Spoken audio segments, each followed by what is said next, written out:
e você que está nos ouvindo, ou que vai nos ouvir durante a semana, ou durante esse tempo daqui para frente, que essa palavra possa chegar no seu coração e realizar algumas alterações necessárias que todos nós precisamos. E a leitura que nós vamos ter nesta noite, ela cai certinho para as nossas necessidades em relação ao comportamento que Deus requer de todos nós.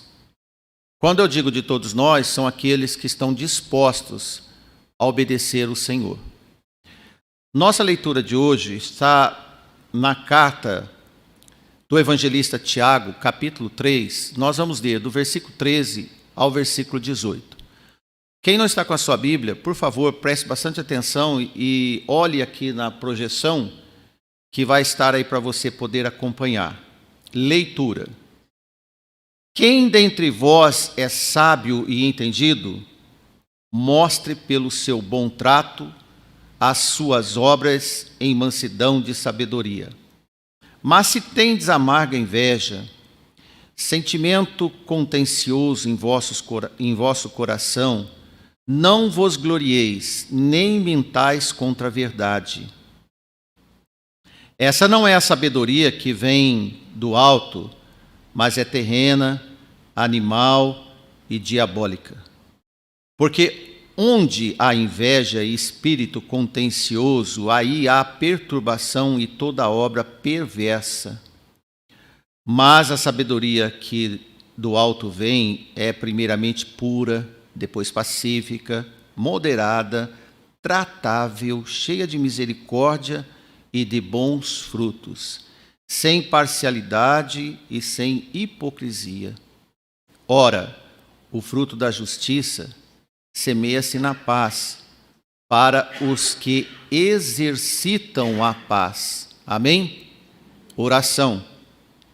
Amado Deus, misericordioso, bondoso, que tem nos protegido, que tem nos guardado e nos livrado do mal. Neste momento nós pedimos a sua santa presença para instruir-nos acerca da sua palavra, para que possa chegar nos corações de cada alma ouvinte. Em nome de Jesus, nós te pedimos e nós te agradecemos. Amém. Obrigado. Como nós já havíamos comentado com os irmãos sobre este homem, e creio meio-irmão de Jesus, chamado Tiago Justo, ele conhecia Jerusalém e todo o desenvolver do ministério do nosso Senhor Jesus Cristo e também da igreja desde o seu nascimento. Como eu já comentei aos irmãos, Tiago não usa meias palavras, ele é forte nas palavras, como nós acabamos de ler. E quero relembrar você que está com a sua Bíblia, que no versículo 16 do capítulo 1, Tiago disse: não erreis, isto é, não viva errando, não tenha costume de errar, meus amados irmãos. Isto é, tenha vontade de acertar. O objetivo é acertar.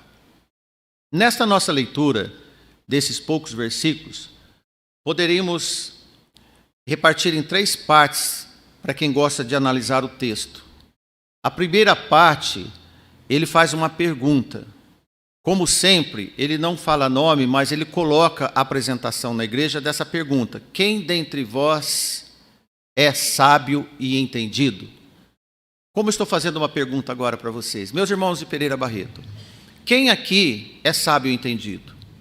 E você vê que ele mesmo responde. A segunda parte do versículo 14 ao versículo 16, o que não se deve fazer. O versículo 17 e 18 é o que se deve fazer. Neste conteúdo, dessas 3 partes, é que nós vamos pedir ao Senhor que nos ajude nesta noite. Se você lembra do versículo 1 ao versículo 12, Paulo faz um arraso sobre a língua. E ele fala coisas fortes. E domingo passado nós fizemos um sermão exclusivo sobre a língua de cada um de nós no dia a dia. Tiago diz que ninguém é capaz de domar a língua venenosa.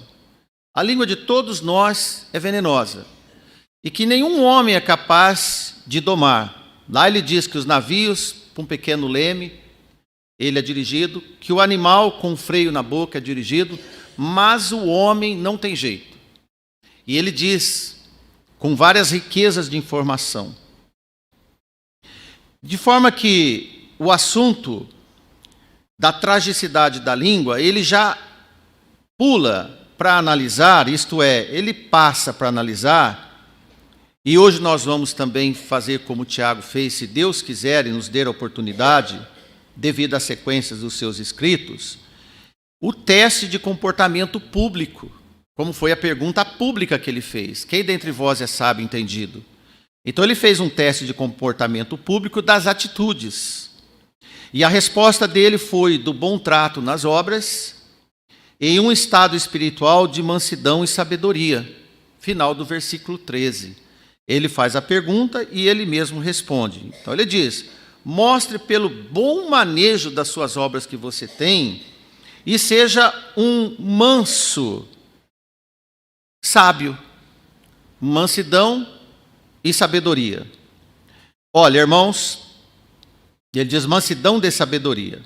Olha, agora, praticamente de boca fechada, como ele já tinha pedido, isto é, com poucas palavras e muitos ouvidos abertos, os irmãos podem trabalhar com mais eficácia,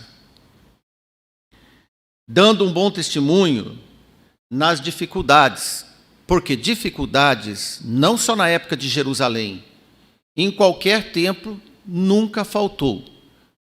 Poderia fazer uma pergunta para cada um aqui. Você já passou por muitas dificuldades na vida? E acredito que todos nós vamos dizer, como? Sim, e muitas. Então, Tiago começa a fazer essa pergunta geral de quem é sábio para poder enfrentar essas dificuldades da vida, essas provações, essas tentações todas. Por isso que o evangelista, ele propõe à igreja um desafio àqueles que afirmam ter a verdadeira sabedoria, porque eles precisavam demonstrar através do domínio em boas obras. Se não dominam a língua, então ele diz, por favor, cale-se, seja manso e sábio, que é bom de fazer, e tenha toda a vontade de querer acertar. Naquele tempo, a igreja de Jerusalém estava numa pressão tão grande, fome, miséria, perseguição, doenças, não tinha ajuda externa quase. E eles tinham que se virar neste tempo todo. Então, uma igreja sob pressão assim, ela corria muita facilidade de ter facções na igreja, de a igreja se dividir, de aparecerem pessoas que quisessem resolver os problemas deles, mas não através do sofrimento necessário, por um entremeio ou um caminho mais fácil, pelas bordas, podemos dizer. E nisso, apareciam alguns falsos professores que estavam com algum sintoma de inveja, e eles conseguiam proselitar nos seus ramos de influências alguns seguidores, procurando dividir a igreja. Mas Tiago, preocupado e todo atencioso, ele escreve, no versículo 15, esta não é a sabedoria que vem do alto, isto é, não vem de Deus, mas é terrena, animal e diabólico. Por isso que eu passo para você que Tiago não usa palavras muito suaves, não. Ele diz, pode ser uma sabedoria qualquer por aí, mas não é de Deus. Ela é de outra fonte. Ela aqui da terra, ela é como se fosse o gênio dos animais, e ainda tem fonte de alimentação do próprio diabo, do próprio Satanás.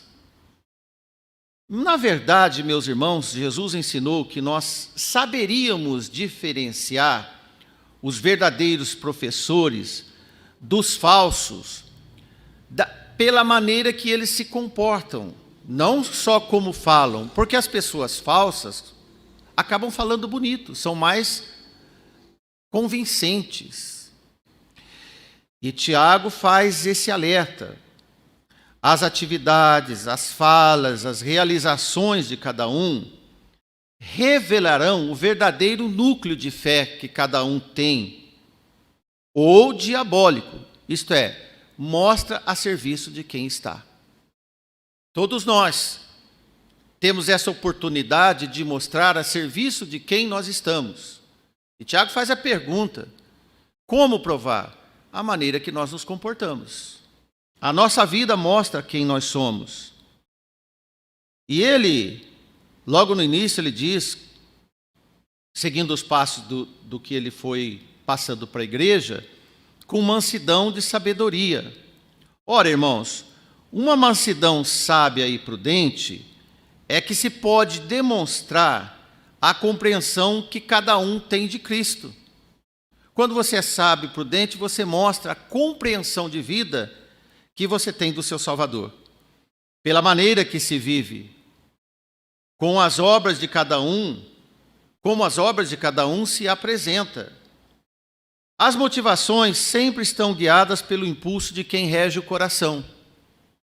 Pode perceber em você, todas as motivações que nós temos nascem do coração, ou para fazer coisas verdadeiras, ou coisas que não são verdadeiras. Embora nós não podemos auto-atribuir sábios, e ele diz sobre aqueles que realmente fazem coisas do Senhor, nenhum de nós podemos nos vangloriar, dizer que nós somos sábios. Na verdade, nós devemos ter um bom manejo da sabedoria, com mansidão. E almejar, isto é, querer viver de maneira sábia. Eu não me considero um homem sábio, mas eu quero ser sábio no Senhor. Amém? E o Senhor nos faz sábio quando nós entregamos para que Ele nos faça assim. E isso é muito mais importante quando nós colocamos agora numa humildade do que alguém que bate no peito e se proclama dizendo: eu sou sábio, eu sei o que eu estou falando. Então nós devemos ter muito cuidado com estas presunções na vida. E Tiago, no versículo 17, eu já vou pedir para você ler, porque nós podemos ler até mais de 2 vezes, é o versículo 17, e ele diz: mas a sabedoria que vem do alto, ou que do alto vem, isto é, de Deus, é primeiramente, em primeiro lugar, sabedoria de Deus é pura. E depois ela é pacífica, ela nunca traz confusão. Ela é moderada, ela não tem altos e baixos, não é temperamental. Ela sempre tem uma moderação. E é tratável, isto é, ela é educada. Ela tem conversa, não tem gritaria, não tem outras coisas a não ser ter uma comunicação boa. E diz que é cheia de misericórdia, de bons frutos, sem parcialidade, sem gostar de um, mais de um do que do outro, e sem hipocrisia. Isto é, super sincero. É uma pessoa sincera. Se ela olha algo que não está bom, ela diz: irmão, eu acredito que isso não é bom fazer. Então isso é ser tratável. Foi o que o Tiago escreveu. Porque quem executa boas obras da fé não tem orgulho delas. Se você obedece o Senhor nas boas obras da fé, você não é orgulhoso do bem que você faz. E nem se vangloria. Vangloriar é ter um orgulho, um auto-orgulho de dizer: eu faço melhor que os outros. Por exemplo, os irmãos que nós citamos na igreja, eu acho que já passou de quase uns 10 que estão cuidando dos idosos, acredito que você não se vangloria de estar cuidando desses irmãos. Eu ouço de alguém que fala: faço por amor, não é? Eu faço por amor. Eu faço porque eu tenho cuidado dos meus pais. E eu faço porque é um dever meu. Por isso eu disse para os irmãos que o 5º mandamento nesta igreja está em plena vigência. Glória a Deus por isso. Amém? Glória a Deus por isso, porque nenhum de nós tem que se vangloriar nem perante aqueles irmãos que não estão cuidando. Porque senão tudo que você faz perde o valor. Agora, irmãos, o orgulho sempre é a valorização de tudo que você faz. Enquanto a humildade é o reconhecimento de quem te faz melhor pelas obras que você consegue alcançar. E esse é o diferente que Tiago diz. Então, o orgulhoso, ele tem valorização de tudo e quer que as pessoas dêem valor. Pelo contrário, o humilde, que faz excelentes boas obras, ele não tem pretensão de requerer nada do que ele faz, porque sabe que é Deus que está operando nele. Amém? Porque os orgulhosos sempre exigem ser reconhecidos. Isto é a vanglória. Sente muito mal quando seus trabalhos não são elogiados e cobram elogios. Então recebeu a glória aqui mesmo, entre os homens. Por isso ele diz no versículo 14, mas se tendes amarga inveja ou inveja amarga, inveja já é ruim. Imagina inveja amarga. É um desastre de pessoa. Ele aponta os frutos podres que provêm dessa extrema austeridade contrária à mansidão, contrária à verdade e à pacificação. Então esse tipo de sabedoria não é vinda de Deus. Não pense que os invejosos não têm sabedoria. Eles são sábios porque sabem fazer bem as coisas, mas eles capitulam para eles. E cobram, e não é de Deus. Por isso que no versículo 15, você pode prestar atenção que diz, esta sabedoria não desce de cima, não vem dos céus, tem sua origem nesse mundo e participa do espírito diabólico desde o meio dos homens. Se você ler 1 Coríntios capítulo 3 e versículo 3, estava acontecendo algo semelhante na igreja de Corinto. Lembra-se que Tiago estava em Jerusalém e Paulo escreveu a igreja para a Grécia. Agora vamos para a Grécia. Paulo diz aos irmãos de Corinto, porque ainda sois carnais. Pois havendo entre vós o quê? Inveja. O que mais? Contendas. Contendas, irmãos, é o famoso quebra-pau. As discussões e dissensões, que são as discussões. Não sois porventura carnais, Paulo diz, tenho razão ou não tenho? Tem como vocês se defenderem fazendo isso? E não andais segundo os homens? Paulo diz, que diferença tem entre vocês e os de fora, os ímpios? Vocês estão exatamente como os de fora. Vieram para a igreja porque eram de fora, e estão na igreja fazendo os que de fora fazem. Que lucro tem isso? Que razão tem estar na igreja? Olha que é firme e forte as palavras de Paulo também. A sabedoria aqui mencionada, entre Corinto e Jerusalém, que Tiago escreve, são aquelas sabedorias de articulações carnais ou mundanas que produzem contendas e discussões. Esse tipo de aprendizado incita sempre o homem a defender e montar em cima das suas opiniões e fazer um zelo superaquecido, inflamado, do que ele acha que é certo. Ele avança e impõe o seu querer. Nessas contenções que acontecem, em onde acontecem essas contenções? Acontece na família. Alguém já viu discussão forte na família? Alguém que nunca teve uma discussão na família? Cuidado que o final de ano está chegando e começa a vir parentes de fora. Muito cuidado nessa hora. Principalmente você que é o representante do Senhor nas reuniões familiares. Amém, irmãos? Juízo. 1:12, boca fechada e comportamento santo. Deixe falar o que quiser. Então ele diz, pode acontecer, esses tipos de contendas pode acontecer na igreja, também pode acontecer na igreja, com a sua vizinhança. Irmãos, eu espero que aqui ninguém tenha discutido com o vizinho por causa de lixo, por causa de divisa e outras coisas. E acontece facilmente. Então, quando acontece esses embates com crentes enfurecidos, é uma derrota da boa obra do nosso Senhor Jesus Cristo. O que vão dizer? Olha lá o crente. Não vai falar, olha lá o ímpio. Olha lá o pecador.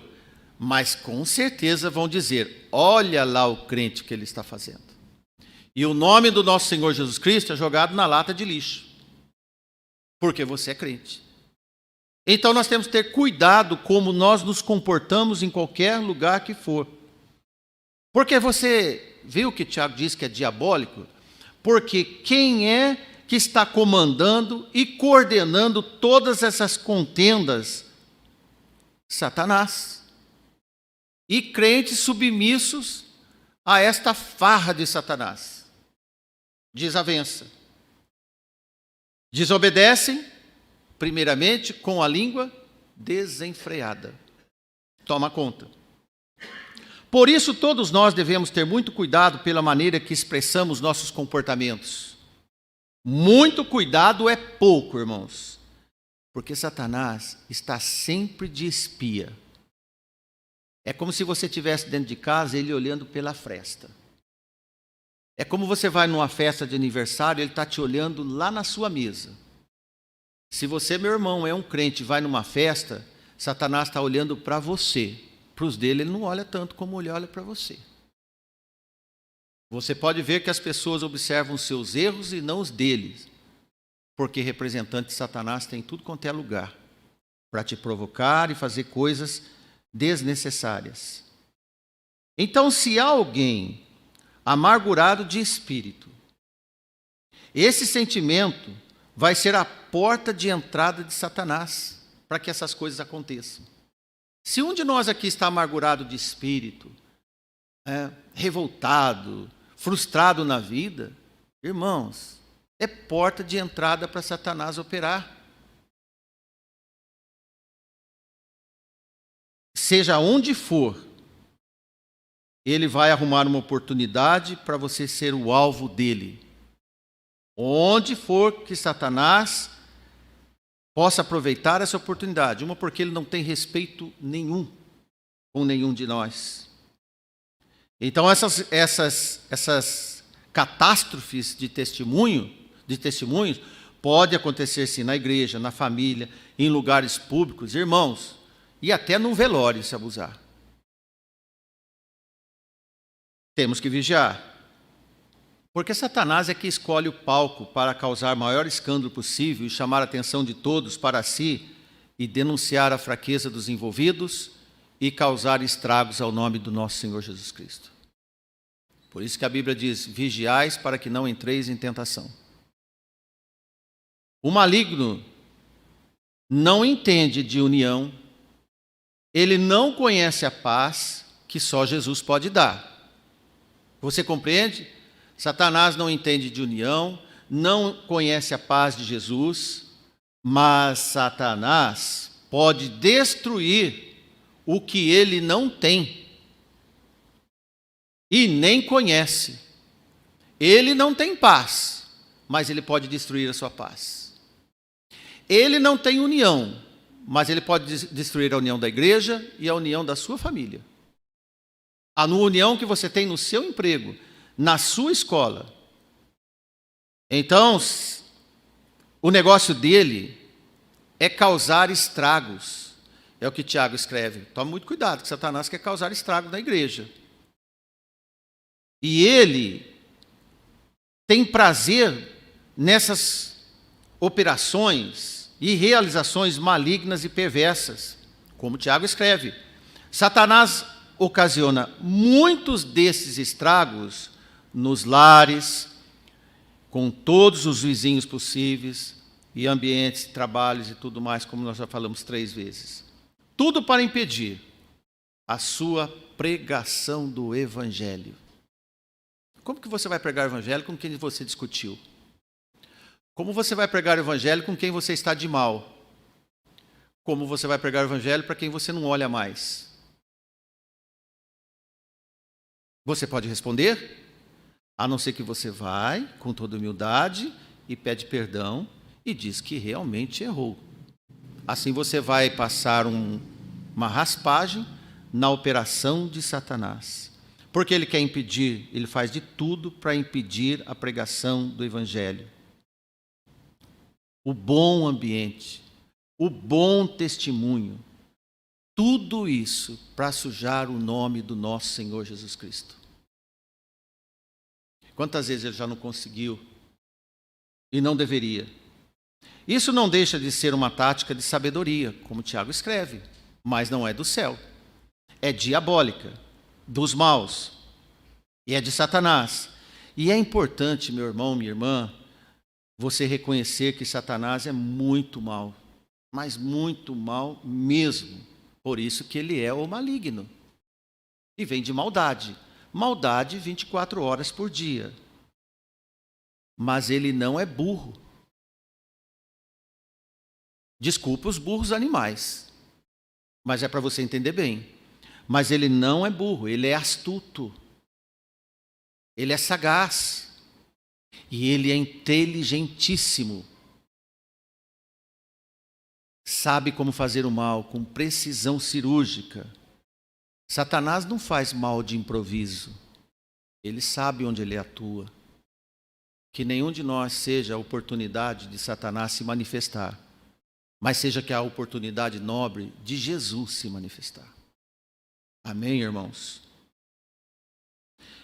Então, irmãos, Tiago escreve no versículo 16: porque onde há inveja e espírito contencioso, aí há perturbação e toda obra perversa, perversidão, devassidão. Você presta atenção nesse versículo que Tiago está dizendo, não tem meio bom e nem meio ruim. Ou é bom ou não é. Não há meio termo. Porque Satanás não divide nada. Porque onde ele quer que exista a sua atuação, a liderança é dele. Nas inimizades, quem está liderando? Nas contendas, quem é que está liderando? Nos ciúmes, nas iras, nas pelejas, nas dissensões. Esses que eu falei agora para você são aqueles pecados sociais em Gálatas 5, 22, 20 e 21. 5, Gálatas 5, 20 e 21. Projeta aí para nós, Davi. Foi onde Paulo, a uma outra igreja na região da Galácia, ele também escreve, e depois ele diz que os que tais coisas fazem não herdarão o reino de Deus.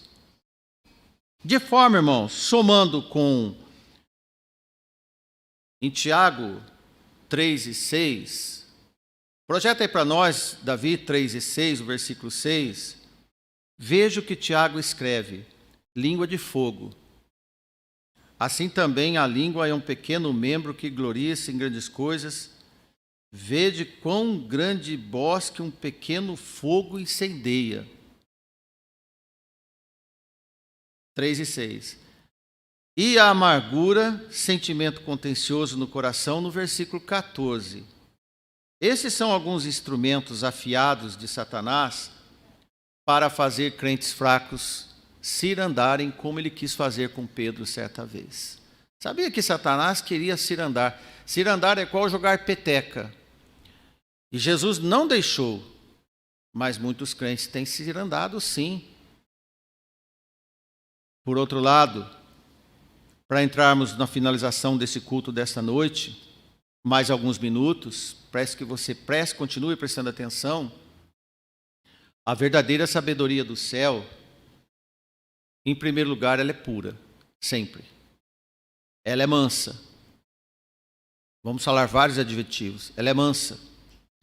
Ela é moderadora. Ela é tratável. Ela é pacífica. Ela é suave. É gentil. Cheia de misericórdia. Carregada de bons frutos. Essa sabedoria é que você e eu necessitamos. Amém? Essa é bom de ter. Esta é a boa medida de Cristo. Essa não se pode economizar. Amém? Como, irmãos, os homens precisam ser sábios no Senhor. Como, irmãos, as mulheres precisam serem sábias no seu viver também. Como os jovens devem ser prudentes também. Todas essas características na sua devida idade constituem servos preciosos de Deus. Você quer ser? Atente a isso. Porque é notável que qualquer um que é verdadeiramente sábio seja sempre caracterizado por um espírito calmo, um comportamento suave e por uma forma gentil. Não de deixar de ser firme, mas gentil. Manifestação dos seus sentimentos. Deve ser dessa forma, como Jesus foi. Lembra-se? Quem nos chamou é quem nos capacita para ser como Ele é. Jesus disse, sede santo assim como eu sou. E Pedro escreveu na sua primeira carta, capítulo 1, versículo 15, olha o que Pedro escreveu. Mas, como é santo aquele que vos chamou. Quem te chamou? Jesus um dia te chamou, através da pregação do Evangelho. Essa, por exemplo, que você está ouvindo. Acontece que Jesus está te chamando nesse momento também. Então nós lemos que, como é santo aquele que vos chamou, e você atendeu o chamado de Jesus, agora, sede vós também santos, em toda a vossa maneira de viver. Em tudo, irmãos, que você pensar. Pense alguma coisa agora nesse momento que eu nem preciso saber. Pense. Jesus tem que estar nesse pensamento. Amém? Como Tiago viveu e andou muito com Jesus, em Jerusalém, para depois ser discípulo, de forma similar ele escreve no versículo 17, como nós lemos. Todas essas características. Tudo que vem de Deus é puro. Creia. É por isso que os que geram frutos puros devem dar honra e glória a Deus. Portanto, por consequência, produzem um ambiente de paz. Irmãos, quando nós olhamos para o versículo 17, você pode olhar que aqui há um ambiente de muita paz. Um espírito moderador. Habita a misericórdia na capacidade máxima. Só nascem frutos excelentes. Não há preferências, acepção de pessoas. Não há nenhuma chance de circular nesse ambiente hipocrisia, lá, sem hipocrisia. Isto é, todos são sinceros entre si. Esparrama a paz, irmão, não só no interior de cada um, mas em todo o ambiente. Ela excede todos os limites. As pessoas de fora veem a paz entre os servos de Deus. E aí, irmãos, produz paz entre os circunvizinhos, a sua vizinhança, os seus parentes. Os que conhecem essa igreja vão dizer, olha, aquela igreja parece ser tão boa. Vão olhar para a sua família e dizer, olha, a sua família é um exemplo para nós. Nós vemos que vocês têm os filhos educados. Seus filhos não vivem no mundo. É esse desenho que Deus quer de nós, irmão, real.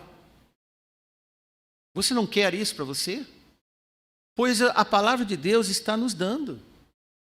Gratuitamente. E inunda todo o ambiente que você vai, onde você for, a paz vai reinar. Porque ninguém briga sozinho.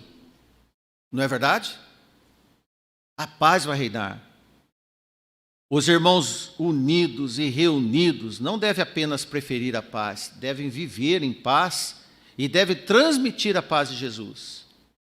A paz que o mundo não pode ter de jeito nenhum, mas Jesus dá com você de portas abertas. Veja que diferença dos versículos anteriores da primeira parte. Que bagunça, né, irmãos? Amarga inveja, perversidade, domínio de Satanás. Agora não, mudou. Jesus entrou. Jesus entrou e fez morada, habitou, tomou posse, o Espírito de Deus habita em você, agora você é uma pessoa nova. Sem crises existenciais, na comunhão com os irmãos. Irmãos, no versículo 18, Tiago encerra assim: ora, irmãos, o fruto da justiça, olha que interessante, semeia-se na paz, para que os exercitam a paz. Compreende agora o versículo 17? Nesse meio ambiente que nós vemos no versículo 17, acontece algo inédito, a multiplicação da semeadura. Onde tem paz, a paz, irmãos, ela é multiplicativa. Você quer ver a paz acontecer no seu filho? Tenha paz. Você quer ver a paz acontecer na sua igreja toda? Tenha paz. Você quer ver a paz acontecer na sua família? Tenha paz. Se o seu ambiente de serviço está uma bagunça, uma desordem, fofoca, um falando do outro, matracando, fofoqueando, denunciando, inventando, seja você uma sementinha de paz, que não ajuda ninguém a falar mal do outro, que não denuncia, não faz fofoca, não fala mal de ninguém, dá maledicência, seja sempre uma pessoa que vai unindo, vai unindo. Irmãos, essa paz vai multiplicando, vai multiplicando. Alguém um dia vai dizer: esse crente mudou este lugar. Como Jesus mudou o seu coração, Ele muda o ambiente que você está. Isso é maravilhoso, fazer acontecer. Sabe por que às vezes não acontece, irmãos? Porque nós entramos no ritmo do mundo.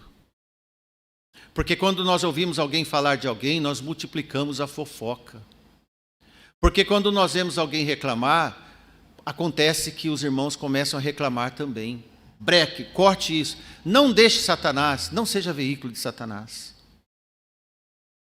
Então aqui Tiago diz, olha, o fruto da justiça semeia-se na paz para quem exercita a paz.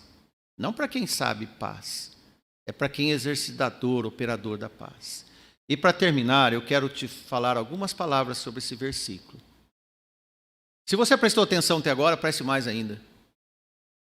Os que exercitam a paz são os que podem plantar semente da paz e depois ter a colheita da bondade de Deus. Você crê que Deus é bom?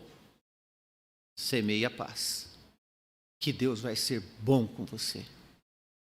Isso é um dom de Deus.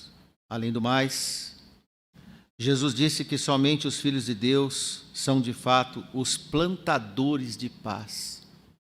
Saiba você, meu irmão dessa igreja e de outra igreja, se você não plantar paz, não vai ser Satanás que vai plantar. Porque ele planta desordem. Se na sua família tem muita desordem, é porque os representantes de Cristo da família não estão plantando paz. Porque o bem sempre vence o mal. Já ouviu falar? Pois está escrito. Pois está escrito. Os semeadores de paz são chamados de pacificadores. Eu acho um incrível nome quando alguém te dizer, você é um pacificador. Você não precisa de elogio nenhum das suas obras. É só alguém te dizer, olha, você está de parabéns, você é um pacificador. Você não pôs lenha na fogueira, não semeou nada. Plantam paz e colhem paz. São responsáveis pelos campos como plantadores de paz. Você só não planta, você cuida para depois colher. Irmãos, a recompensa será ser participante de relacionamentos corretos de Deus entre o seu povo e entre os ímpios que te observam. Isto deve regar o jardim do Senhor até o dia que Ele volta. Amém? Último versículo para nós terminarmos. Veja o que Jesus disse. Veja o que Mateus escreveu, porque ele ouviu de Jesus. Bem-aventurados os plantadores de paz. Você está aí? Bem-aventurados plantadores de paz, os semeadores de paz. Quem é filho de Deus, irmãos? É quem pertence ao rol de membros da igreja? Não, irmãos. Filhos de Deus são plantadores de paz, porque eles serão chamados filho de Deus. Preste atenção. Eu não vou dizer que eu sou filho de Deus. Melhor ainda, eu vou ser chamado de filho de Deus. Amém? O que você quer da sua vida? O que você quer que Deus faça em você?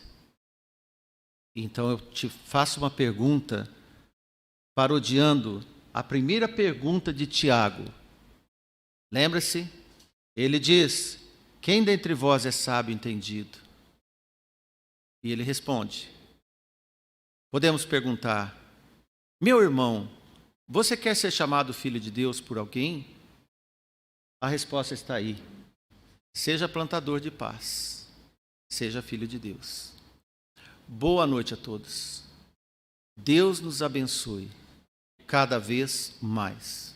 Na paz do Senhor. Amém. Amém.